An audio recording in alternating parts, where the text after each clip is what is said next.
Okey, tentang S50 facelift ni, pembaruan terbesar ialah penggunaan enjin 1.5 litre turbo jenis 4 silinder yang dipanggil IGT 1.5 TD. Proton baik hati sebab nadi ini upgrade untuk kedua-dua unit 3 silinder MPI dan TGDI sebelum ini.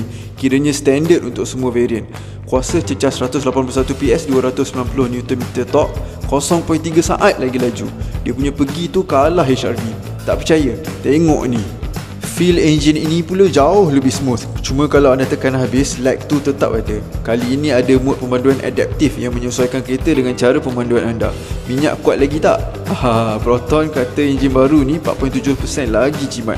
Jadi boleh agakkan petrol dia pakai banyak mana kali ini. Transmisi DCT 7 kelajuannya pun ada penambahbaikan dari segi kelancaran. Berdasarkan pandu uji pendek di Lita Proton, pemanduan X50 facelift rasa kurang membuai berbanding dulu. Peningkatan lah daripada model sebelum ni. Dekat Lita ni, Proton ada juga buat demo ADAS di mana S50 facelift ada rear side radar system melalui ciri rear collision warning, RCTA, door opening warning dan lane change assist. Yang paling hebat ialah pembaruan pada auto park assist. Pemandu kiranya boleh pilih sendiri mana hendak parking walaupun di luar kotak yang dikesan. Dahsyat tak dahsyat? Tapi kalau anda nak ADAS yang ada AEB dan ACC, variant premium yang tengah pun dah cukup. Kami jamin ini akan jadi best seller untuk X50 facelift.